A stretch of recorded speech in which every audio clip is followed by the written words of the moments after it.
Welcome to the Liberace Museum Foundation here in Las Vegas, Nevada, the entertainment capital of the world, with the founder of the Liberace Museum, Jonathan Warren. Jonathan, welcome to the show, and welcome to our viewers out there who want to know a little bit about the history of the Liberace Museum. Can you tell us a little bit about what you're doing here?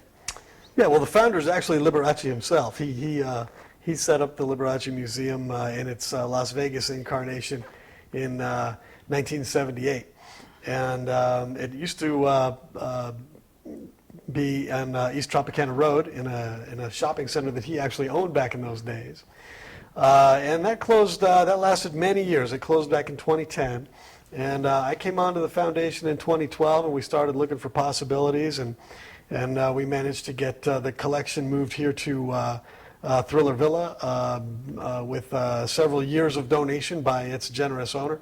And that allowed it to be incubated long enough to sustain itself. And so now it's the collection continues to be viewed all over the world, and it's based here at Thriller Villa. Now, the Thriller Villa is a location that's here on the northwest side of town of Las Vegas, and I would say that the Thriller Villa is really it's like a museum itself. I mean, this mansion here is a beautiful mansion. Can you tell us the history behind this mansion here? Yeah, it's a great bit of local lore. You know, it's Thriller Villa. The name it was built under is Hacienda Palomino, and it's a tremendous hacienda-style mansion that was built by a well-known Las Vegan back in the early 1990s, a guy named Horst Schmidt. Horst was a theater developer and built movie theaters. He was an acoustics expert, a sound engineer, and he built this place to live in and to entertain in, and to house his art collection. He's a big collector of Mexican art, and lived here for many years. And when he passed on, the current owner bought it, and the rest is history. That's amazing that, you know, the history that goes on behind the Thriller Villa is something really unique, because the viewers out there that are watching this program, you're here in Las Vegas or wherever you are around the world, you want to come here and see this. You have a tour here on a daily basis. Can you tell us a little bit about the tour you have going on? Yeah, the tour we do here is really exclusive. It's we do very limited numbers, so it's good to book it in advance. And we never do there's never more than a dozen people here. We keep it really small. It's not really open to the public. It's very much an exclusive thing. But this property was built with a massive facility for storing art and collections. And so it's an ideal place for us to maintain the Liberace Museum collection and to maintain a substantial exhibit of it. We started showing that to commercial entities and those people and companies that wanted to license Liberace's brand and his image and those sorts of things over the years. And that led to these limited tours that we do here on the property. So never more than 12 people at a time. And we run it just about every day, but it needs to be booked well in advance. You also have group bookings as well, right? We can. It's you know, mostly when we do that, it's the kind of thing where it's a private event that's held here, and when that happens, it benefits the Liberace Foundation for the Performing and Creative Arts. Okay, now the tour. What's the length of time of each tour? It'll go about 2.5 hours with lunch. 2.5. Yeah, it includes transportation and lunch, and it's sort of a half a day sort of a situation. It's very popular. It's very highly rated on TripAdvisor. A nice lunch, and of course you top it off with a little bit of champagne at the end too, right? Liberace, you got to have a little champagne. That's right.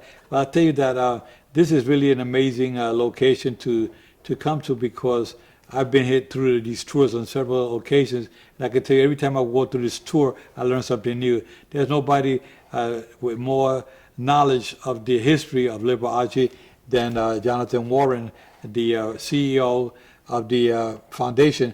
Now, you tell us that Liberace, you know him back then when you first came to Las Vegas, when you were like 4 years old. You started seeing a little bit of Las Vegas, what's happening. He was already a big star out here. Oh yeah, no, he was the original star on the Strip. I mean, when Liberace came here, it was 1944. He was one of the pioneers of the Las Vegas Strip. When he came to the Las Vegas Strip, it wasn't called the Strip yet. It was two hotels out on Highway 91, and he opened for Sophie Tucker who I think is an old friend of yours. Correct. And so that was 1944. So he's one of the original guys. Yeah, no, I'll tell you, Liberace definitely is one of the biggest stars, biggest names in the history of entertainment. Because if you hear some of these singers out there, hip hop out there, how many times they mention Liberace in these recordings? Hundreds. They call it name checking. You know, it was started by Nina Simone, the great jazz pianist. After Liberace died in '87, she name checked him in "My Baby Just Cares for Me."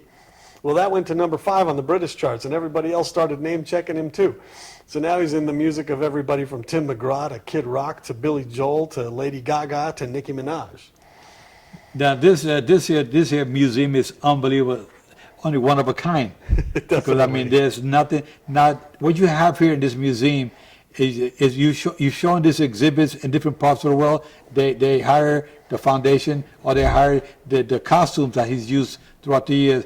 Now we're going to show you viewers out there. As we're talking, you'll see that they'll be showing some of the costumes that you have an exhibit here. Which costumes are the most popular? Well, there are some that are so famous. People know them from different acts, and it depends on what part of the country they're from and where they saw Liberace. But certainly the long coats, the long capes, the ultra bejeweled and bedazzled costumes, the crystal costumes, those of course are the most known. We have about 100 costumes and capes.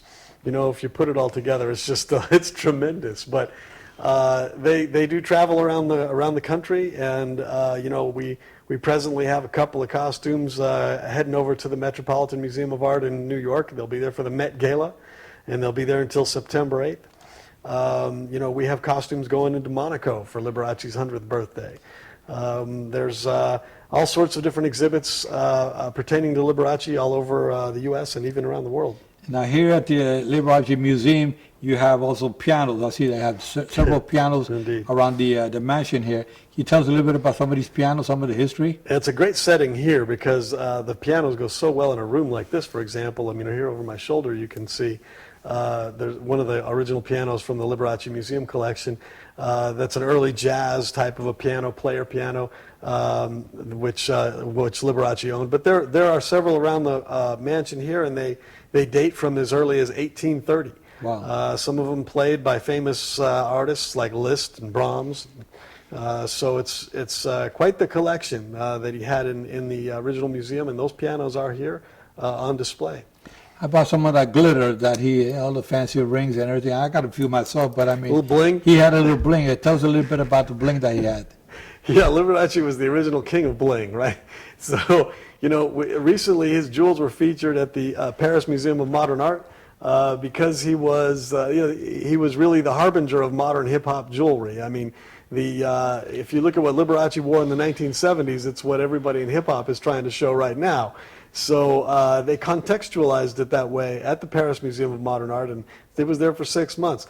Those original rings that are so famous, those being the giant piano ring that was given to him by Baron Hilton, and the big candelabra ring that was given to him by Bill Hara, and others by labels and by other venues and by governments, those are also all in the collection, and we do exhibit those from time to time. The next exhibit of those will be in Monte Carlo in May on Liberace's birthday. We have an exhibit called Diamonds Are Forever, the Liberace Jewels in Monte Carlo. Okay, now Monte Carlo is the 100th birthday coming up. Now, what type of reservation is it open to the public? Walk us through that. What's going on with that? We just launched the Save the Date, which is May 16th, 2019 in Monte Carlo, and the tickets will go available at Liberace.org, and so you'll be able to go online and purchase tickets there at Liberace.org. They'll probably become available within the next 2 weeks. Good. So the other things that people want to know about is how did this come about with the museum opening up here? Was because the original museum closed down and this one opened up? Yeah, well, the original museum closed down and everything was in storage and pretty much closed down for quite some time. And the objective was to find a way to get it exhibited, at least to be able to show it to those commercial entities that may brand license Liberace And so this space became available by donation. Okay. Here at the Liberace Museum Foundation, we'll be right back.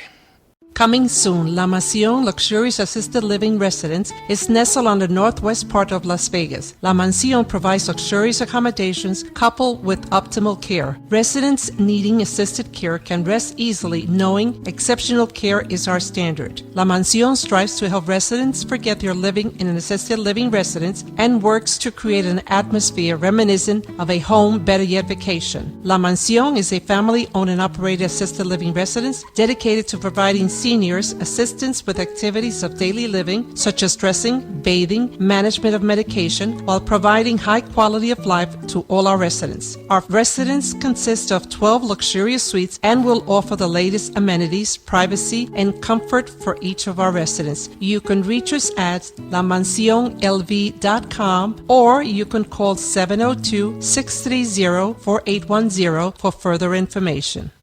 So, Jonathan, tell me, as far as bookings for this beautiful tour, how much is the cost of the tickets, and how can they get online to make reservations? It's $129 per person. That includes transportation and champagne lunch. It's adults only. It's we don't have any kids on this tour because the artifacts are up close and personal. You know, you're able to get very close to everything and really get the stories of everything and get a really good look at it. The tickets are available online at liberacemuseum.com, and you can pick it up right there, schedule it when you want it, and tell us all the particulars that you need and where to be picked up, etc., and it does it all for you right there. So transportation is included as well? That's correct. We send a car to pick you up and to drop you off. Okay, so now this here tour is a tour, you viewers out there, that is, like I mentioned before, it's a tour one of a kind. You're never going to see anything like it. It's not like going to a regular museum. You're coming into an actual mansion.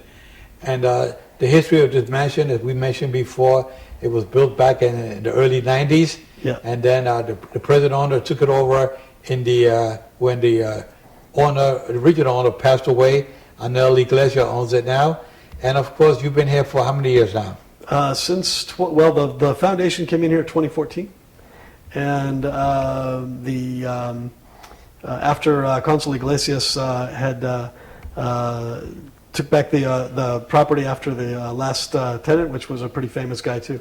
Who was that individual? Everybody wants to know about that.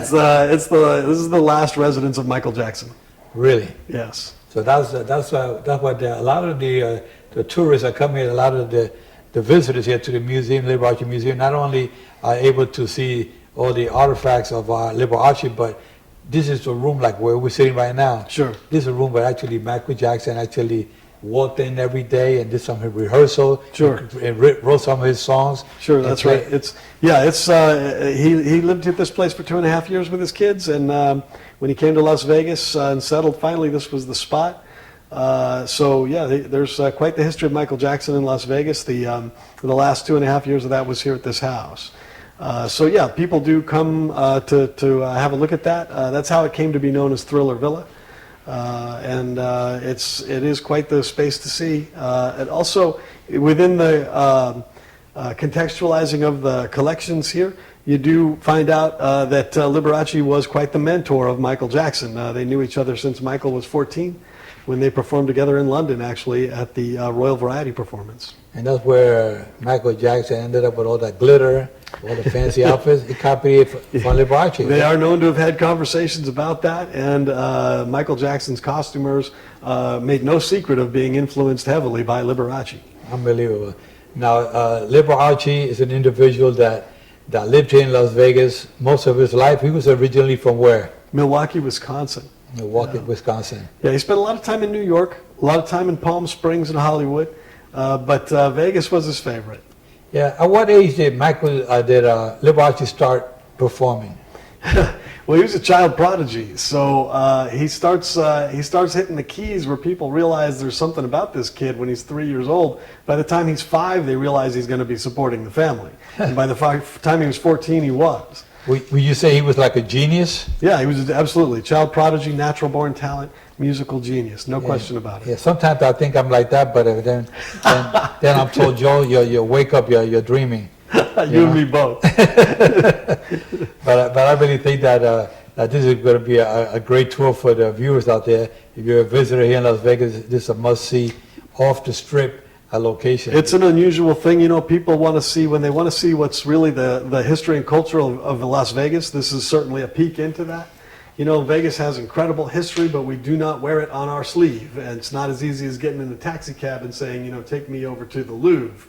You got to know where you're going. And this is certainly one of those tours. Yeah, now, Jonathan, being that you're an historian when it comes to Liberace, now, how did Liberace, I mean, his last years of his life, as we all know, he died at the age of 70, what? 67. 67. Yeah. He was pretty young. Yeah. He died. Now, where was his last performance at? Was it in Las Vegas or was it abroad? His last public performance was on Oprah, actually. Yeah, his last concert was in New York at Radio City Music Hall. His last place in Las Vegas that he played was Caesar's Palace in 1985. 1985. Right. Wow, that really, he used to travel around. I remember watching him on television where they had a black and white TV screen. Yeah. And then later on, of course, it was the color, but I remember Yeah. watching him when I was a kid growing up myself. Seeing this guy with his hair and all this glitter, and they'll come out with the long capes and whatnot. Yeah. This is what you have an exhibit here at the museum. Yeah, it is. It is. The Yeah. original stuff. Yes, we do. You know, Yeah. and a lot of people saw all they saw the movie Behind the Candelabra, Yeah. which is of course about a part of Liberace's life, 7 Right. years of his life anyway. That was played by Michael Douglas, Yeah, played by Michael Douglas, and Matt Damon stars in it as well. right? The costumes from that movie as well are on display with us. So Wow. So that's the originals are far more spectacular. Really? Yes. And you have a big storage here of all Yes. these artifacts. Yeah, fortunately, this place was built to house that sort of thing, so we have the facility here to do that. And there's a separate tour that's also attached to Liberace, and that is the Liberace Garage. Can you tell us a little bit about that? Liberace Garage is part of the Hollywood Cars Museum, and it's something that we include with our tour. If you take our tour here at Thriller Villa, it does include your ability to go over any time to see the cars at Liberace Garage.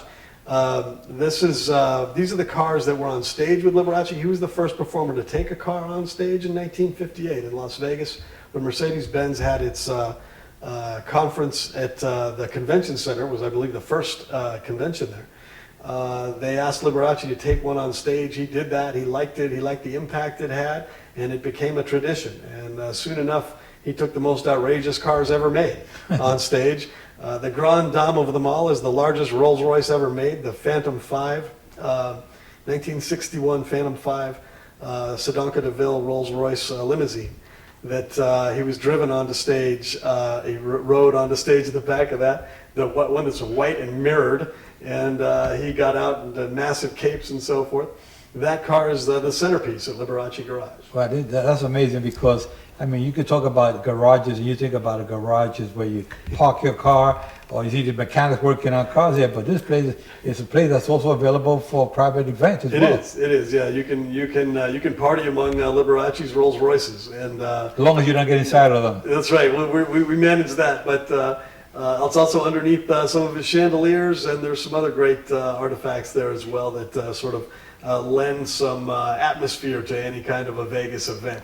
Okay, now the kind of cars you have there, you have several cars in there. You tell us about, I saw a Volkswagen in there. Tell us about the history of that little Volkswagen. They call it the Volks Rolls. And, it's a Volkswagen Bug that's been added onto in the front and back to look like a Rolls Royce. Looks like a baby version of the real Rolls Royce that's in the collection. Originally, it was the same color. It was painted in 1986 or 85 to match a pink cape that Liberace had. Wow. But the little one was for smaller stages originally, and then it was used in Radio City when Liberace came out in such a giant cape that somebody said that thing needs its own car. And so he had the Volksrolls come and pick the cape up and take it off stage. So only Liberace. Yeah, and only somebody like you will have all that history of Liberace, because these are things that a lot of people don't know about, but you learn about it when you come on tour here. Sure. At the Trilla Right, Villa. right, yeah. The most of the stories are, we contextualize it all. We tell you the stories, and most of them are hilarious. Unbelievable. So you're one of the principal tourist guys here. You have several, but I know when I've been on the tours with you, it's like I usually be just dumbfounded. I cannot believe how much knowledge you have about Liberace. We have a good time with it. I wrote the tour, but then we trained some other people to do it too. And, we have entertainers that come in and do it. And some of the people that we have around, they either played with Liberace or knew him or performed with his performers and that sort of thing. Okay, we're going to a brief commercial. We'll be right back.